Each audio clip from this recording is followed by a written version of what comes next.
coming, guys. I'm coming. Woo. Okay. What's up, everybody? Alright, sorry about that, guys. I was a little late coming in, but here I am. I'm here.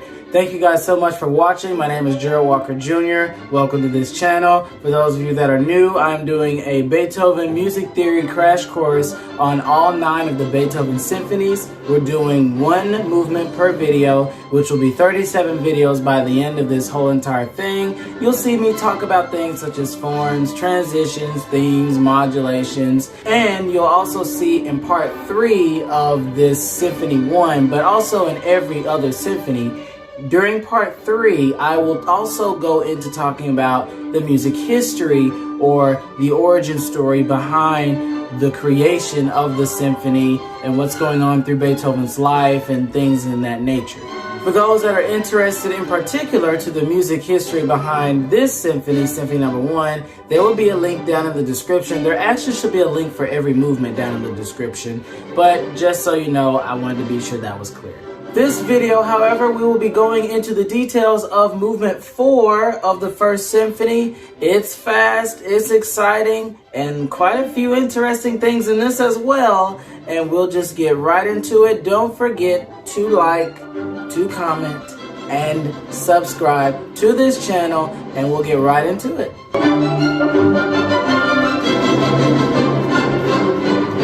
So, getting right into the form here. So the form of this 4th movement is Sonata and Allegro form as well.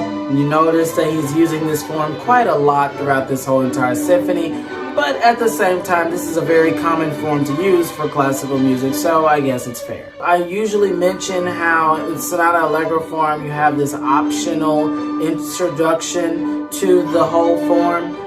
Well, that usually applies to the first movement. The first movement is usually the movement where, if you're going to do Sonata and Allegro form, have a slow introduction for the first movement. But every other thing you do, any other movement, if you usually have Sonata and Allegro form, typically they just start right on the exposition. But for some reason, we're dealing with Beethoven, so in his mind, he thinks a slow introduction is perfectly fine. With that being said, we open up with a really slow introduction right in the beginning of the 4th movement. Everyone in the orchestra has this fermata of G. We're all on G here, which since we've been in the key of C major for most of this work, we're already getting the interpretation that we are 5. We're at the 5 of 1 here.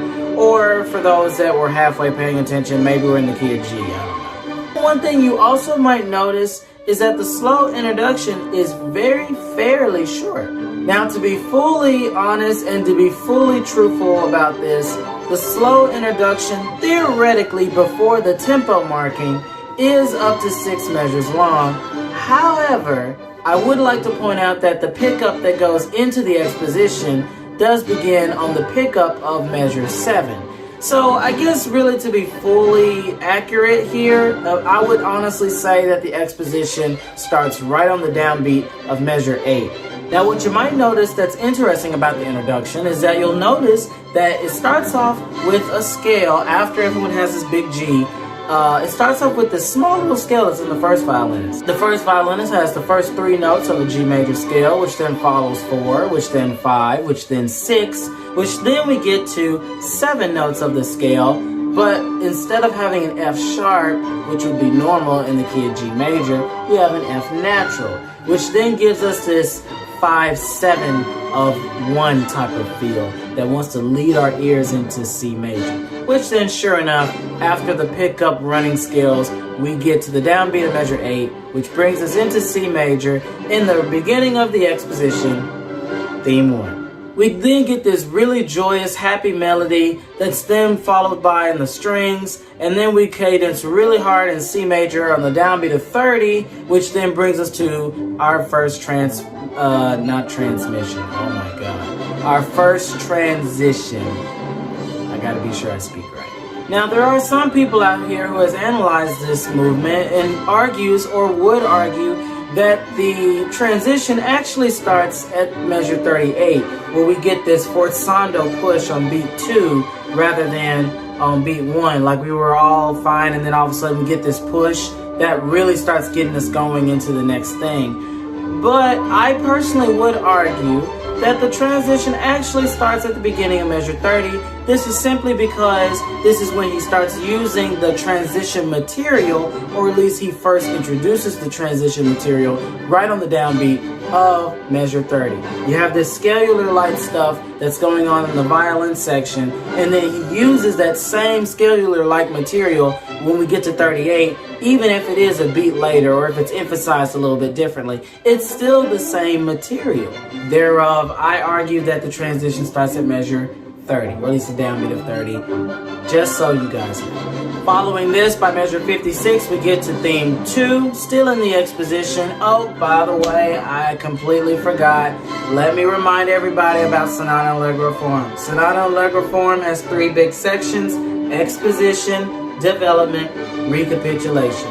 The exposition is the part where we have the first theme, the second theme, and the closing theme. There are 3 themes in it, and you might get some transitions that are in between each theme just to help smooth things along. The development section, which we haven't gotten there yet, but the development section will be the section where the composer can do anything he or she wants to do with any of the material that they introduced from the very beginning of the piece to start with. And then the recapitulation, the last section of the Sonata Allegro form, is basically a copy and paste of the exposition.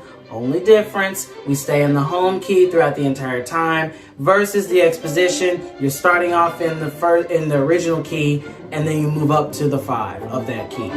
Again, I know that I sound like a broken record for those of y'all who's watched me up to this point, but again, I just want to reassure things and make sure everybody's all on the same page. Then after we get to theme 2 at measure 56, we then are followed by another arrival point when we get to measure 78. Now, again, there are some arguments about this. Some people wants to automatically say that 78 is the downbeat of where the closing theme is. Some people wants to argue that we don't get to the closing theme by 86, and that measure 78 actually is a part of theme 2. Well, I'm going to kind of differentiate both sides of the equation here, and I'm personally going to say that this arrival point at 78, I personally am going to look at it as a transition that goes into the closing theme by measure 86. Now, it's not necessarily wrong or right one way or the other. When people analyze things in music theory, there is always more than one type of answer. Of course, we never really know the full functional answer because, well, we don't have Beethoven alive to tell us. But that's okay. We can all use our very well smart and educated guesses to kind of make our own assumptions for what things might be. Me personally, I look at 78 as a transition that takes us to the closing theme. That's at measure 86. That's just what I'm gonna say. That's what I'm gonna say about that. Which reminds me to say that I actually did not talk about what keys we were in. So let me actually go back and let me make sure I mention those as well. So theme 1, we're in the key of C major. I just wanted to be sure we do know that. And then we get to theme 2, which is now we're in the key of G major, the 5 of 1, as I've mentioned before. We then stay in G major even until we get to the closing theme, which is at measure 86, which then is going to act as some sort of a transitional way as well that's going to bring us right back to the exposition, theme 1 in the key of C major. We then repeat this section again, and then after the exposition's over with for a second time, we then go into the development section. Once again, the development section, the composer can do whatever they want to do. It's all the exciting stuff, which for us, in music theory world, we're going to be talking about the modulations. So if one was to say, where exactly does the development start? I personally would say that the development does start in the pickup of measure 97. We then get to measures 98 and 100. We then get this 7 fully diminished 7th chord that goes to D. By 102 or by 104, however you want to look at it, we then get to D minor, but to be a fully 100% accurate here, we get to a first inversion of D minor, but you know, hey, it's D minor regardless. Then by measure 106, we then get a 5 of B flat major, but to be fully accurate, a 5/7 of B flat major, and it's kind of really quiet, so we're all just like, what's going on? What's about to happen? And then Beethoven's just like, oh, I can't wait for you to see what happens. Then we finally get to measure 108, where we get to B flat major, and everyone's playing. It's loud. It's just grand. It's just this really big moment. This then stays in B flat major for a little bit, but then if you look at measure 120, specifically in the cello section, we get this small chromatic scale that leads us into F major. And then we start getting a 1 and a 5/7 and back to 1 and F major throughout this entire time. Still analyzing in the key of F major here. At 130 we get to a 5/7 of 6, which I guess in this case would be a 5/7 of D major. We then get to D major by 132. This then proceeds 2 bars later as we get a 5/7 of 5. Again, still analyzing in F major here. And we're in now going to the key of C, which then that's what we do get. 2 more bars later, we get to the key of C, specifically by 136. This then stays in C major for a little bit, but then we immediately get to the parallel minor by measure 144, and we get to C minor. This kind of shocks the audience as we're kind of unprepared for this, and it just is kind of very jarring. Then by 148, we then get this 5/7 chord, which now I'm analyzing in the key of C, by the way. But we then finally get this 5/7 chord, which is a G major minor 7th chord to be exact. And we get this for a long period of time. Like, he's just stretching out this 5/7 chord over a course of quite a few measures. It brings a lot of stress and anxiety. It's just like, when do we get to the recap? When do we come back home? When is this all over? You also might notice that kind of all this scalar material that he's using, this is all scalar material that was done right in the pickup of theme 1. Or really, this is all theme 1 material. All this scalar-like stuff. It's actually interesting. We then get to 164, which then finally we're back into the key of C major, and we finally are at the recapitulation. Once again, the recapitulation is basically another copy and paste of the exposition. So basically we're going to do everything we used to do, but now everything's going to remain in the key of C. So just so we know. Then to pick up into 183, we then get to the first transition yet again. Now this time the transition has been cut in half. It's the same transition as it was earlier, way back in the exposition. It's just been cut in half. That's the only difference, okay? It's still there. It's just been cut. We then get to 192, which we're at theme 2 now. This theme now being in the key of C major, by the way. Also, one thing I will notice, or at least one thing that I will go ahead and point out, notice how theme 2 is composed. You know, without all the slurs and whatnot, this would sound a lot like a theme from Haydn or Mozart. Dum da da da da da da da da da da da da da da, but it's not that. This is actually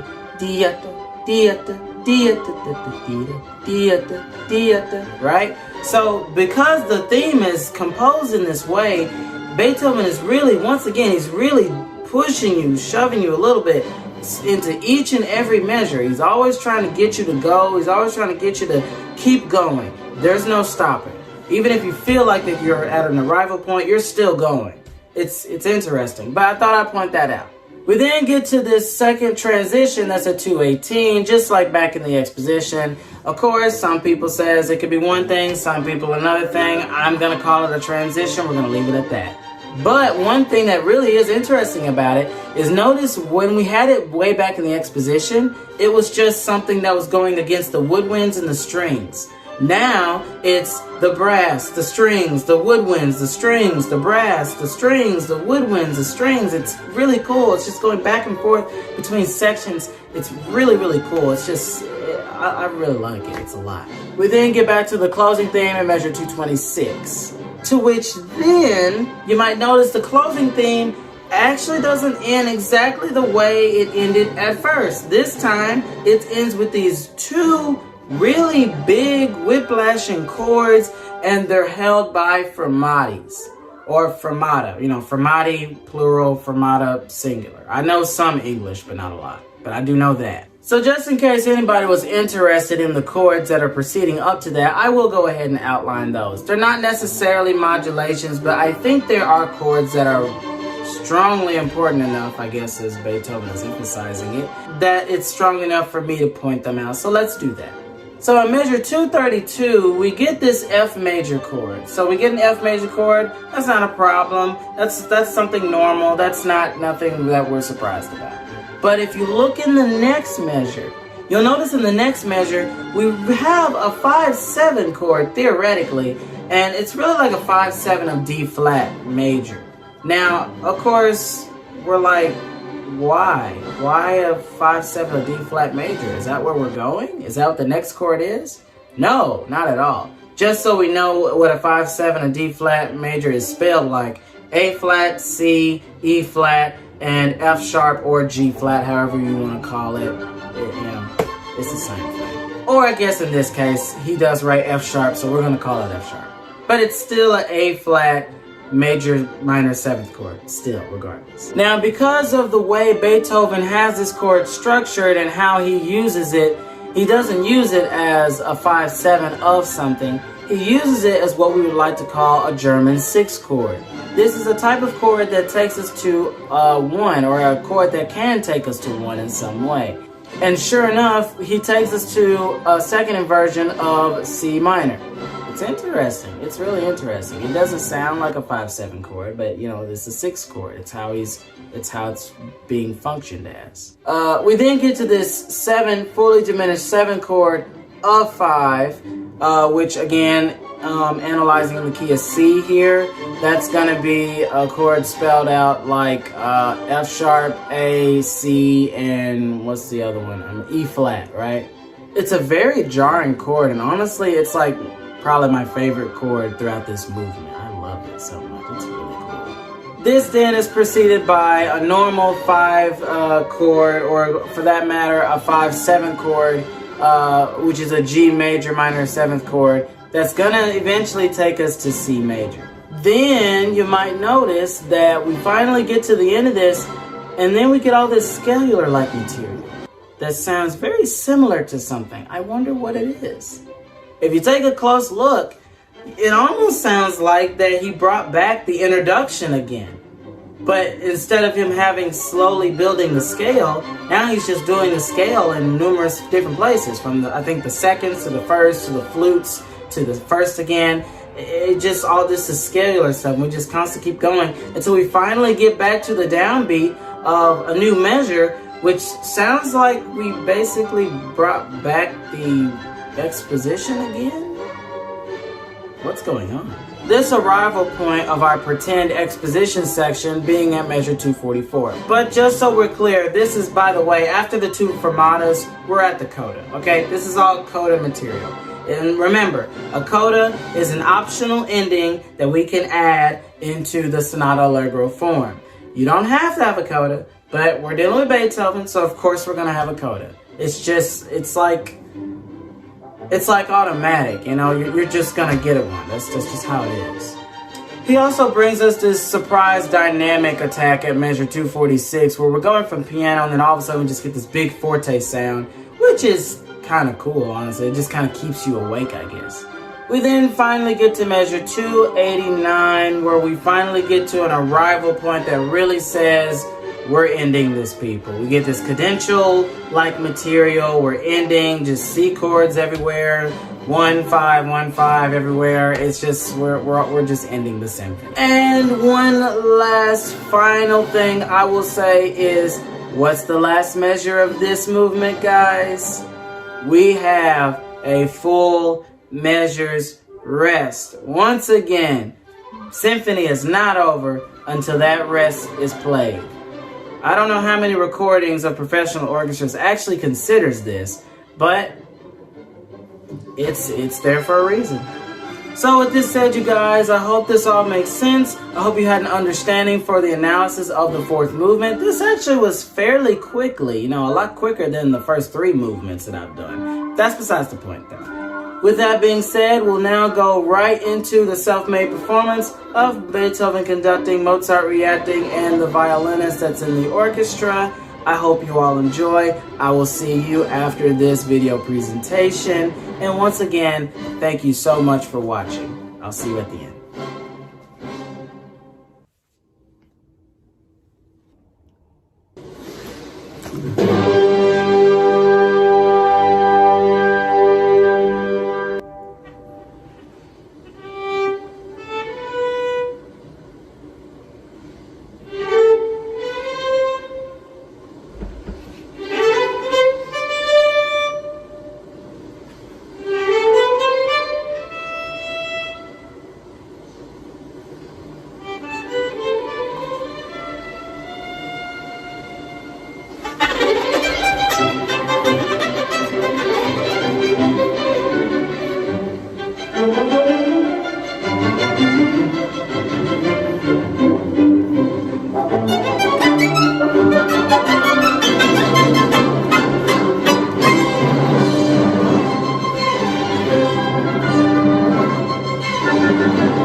guys, so with that being said, thank you guys so much for watching. Thank you for joining me on this little journey of mine, analyzing and going through all this material of Beethoven's very first symphony in C major.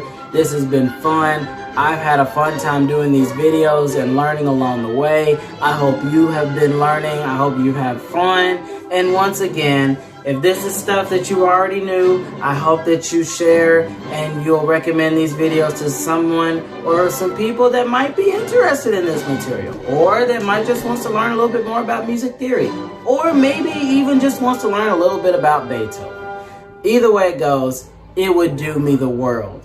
These videos did not take me that long to make after I did the very first one. So one thing I will say, guys, I'm gonna take about a week's time just to kind of catch up on some other work I need to do. And then after I do that, I will then come back and take a whole week to do the next exciting symphony, Beethoven Symphony 2 in D major. I hope you're excited. I'm excited. I can't wait to get through this series with you all. And once again, I will remind you, do not forget to like, to comment, and subscribe to this channel. I will see you guys next time. Thank you guys so much. Bye-bye.